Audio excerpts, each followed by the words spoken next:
নমস্কার, পাকবিচিত্রায় সকলকে স্বাগত জানাই। আমি আজ আপনাদের মহাষষ্ঠী উপলক্ষে সুজির ডেজার্ট বানিয়ে দেখাবো। আমি যেভাবে বানালাম আপনারাও সেভাবে বানিয়ে মহাষষ্ঠীর দিন দেবী মাকে ভোগ নিবেদন করবেন, দেখবেন খুব ভালো লাগবে। আমার রেসিপিটি কেমন লাগলো আমার কমেন্ট বক্সে অবশ্যই কমেন্ট করে জানাবেন। আর এই ধরনের নতুন নতুন রেসিপি পেতে হলে আমার চ্যানেলটি সাবস্ক্রাইব করতে ভুলবেন না। আর নোটিফিকেশন পেতে হলে বেল আইকনটি অবশ্যই প্রেস করে দেবেন। পাশে থাকার জন্য ধন্যবাদ। আজ আমি আপনাদের আরেকটি নতুন রেসিপি করে দেখাবো। অল্প কিছু উপকরণ দিয়ে একটি নতুন রেসিপি, ডেজার্ট রেসিপি সুজি দিয়ে বানিয়ে দেখাবো। তার জন্য এখানে আমি 1 কাপ সুজি নিয়েছি। একই কাপ দিয়ে আমি মেপে 2 কাপ লিকুইড দুধ নিয়েছি। কিছু কাজু আমি কুচি করে কেটে নিয়েছি। কেশর নিয়েছি কয়েকটি চিমটি, চিনি নিয়েছি 2 টেবিল চামচ, এলাচ গুঁড়ো নিয়েছি অল্প পরিমাণে একটু। দেখুন গ্যাসটা অন করে আমি একটি নন স্টিক কড়াই বসিয়ে নিয়েছি। অল্প পরিমাণে একটু জল নিয়েছি। এখন আমি দুধটাকে জাল দিয়ে 2 কাপ দুধকে আমি 1 কাপ করে নেব, যাতে তলা লেগে না যায়, সেই জন্য আমি একটু জল অ্যাড করে নিয়েছি। এখন আমি গ্যাসটা হাইতে রেখে প্রথমে ফুটিয়ে নেব। দেখুন আমার দুধ ফুটে উঠেছে। এখন গ্যাসটা আমি লো টু মিডিয়ামে রেখে জাল দিয়ে 2 কাপ দুধকে 1 কাপ করে নেব। দেখুন দুধটাকে আমি অনবরত নেড়ে চেড়ে জাল করে দিচ্ছি। এখন আমি চিনিটা অ্যাড করে দিচ্ছি। চিনিটা গলার পরে দুধটা একটু পাতলা হয়ে যাবে, তারপরে জালদা দুধটাকে ঘন করে নিতে হবে। কেশর দিয়ে দিচ্ছি।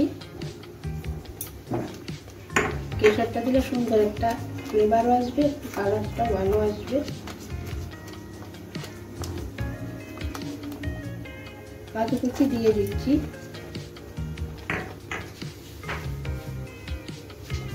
এলাচ গুঁড়ো দিয়ে দিচ্ছি। এখন গ্যাসটা লো টু মিডিয়ামে রেখে অনবরত নেড়ে চেড়ে জাল করে নেব। দেখুন আমার দুধটা অনেকটাই ঘন হয়ে গেছে। আমি 2 কাপ দুধকে জাল করে 1 কাপ করে নিয়েছি। এখন আমি নামিয়ে নেব। এখন আমি দুধ ঢেকে রাখবো। দেখুন গ্যাসে একটা নন স্টিক প্যান আমি বসিয়ে নিয়েছি। এখন আমি সুজিটা ভেজে নেব। তার জন্য সুজিটা এখানে আমি অ্যাড করে দিচ্ছি। গ্যাসটা মিডিয়ামে রেখে 4 থেকে 5 মিনিট আমি অনবরত নেড়ে চেড়ে সুজিটাকে ভেজে নেব। দেখুন আমি অনবরত নেড়ে চেড়ে সুজিটা ভেজে নিচ্ছি। এভাবে অনবরত নেড়ে চেড়ে সুজিটাকে ভেজে নিতে হবে। আর এখানে মিষ্টিটা আপনাদের স্বাদ অনুযায়ী কমিয়ে বাড়িয়ে নিতে পারেন। সুজিটা বাজতে বাজতে যখন এই কালারটা চেঞ্জ হবে তখন ভাববেন আপনার সুজিটা ভাজা হয়ে গেছে। দেখুন আমি অনবরত নেড়ে চেড়ে গ্যাসটা মিডিয়ামে রেখে 4 থেকে 5 মিনিট ভেজে নেব। দেখুন দুধটা আমি হালকা ঠান্ডা করে নিয়েছি। বেশি ঠান্ডা হয়ে গেলে একটু গরম করে নিতে হবে। এখন আমি সুজিটা দিয়ে দিচ্ছি, দিয়ে মিশিয়ে নিচ্ছি।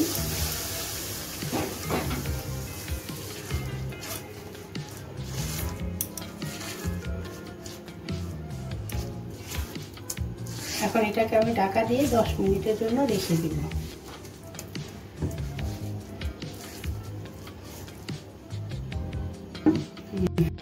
দেখুন আমার মিশ্রণটা তৈরি হয়ে গেছে। এখন আমি হাতে নিয়ে দেখিয়ে দিচ্ছি, দলা করে বাটিতে তৈরি করে নেব।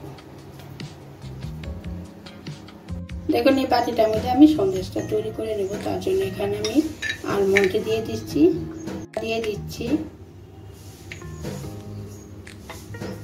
ড্রাই ফ্রুট দিয়ে দিচ্ছি, টুটি ফুটি। এখন কিছু মন্ড নিয়ে নিয়েছি। সুজির থেকে এভাবে গোল করে করে এভাবে বসিয়ে দিচ্ছি।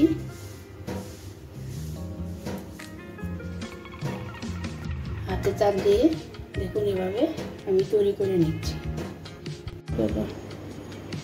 দেখুন আমার সুজি দিয়ে একটা ডেজার্ট রেসিপি তৈরি হয়ে গেল। আমি যেভাবে বানালাম আপনারা সেভাবে বানিয়ে মহাষষ্ঠীর দিন ঠাকুরকে ভোগ নিবেদন করবেন, দেখবেন খুব ভালো লাগবে।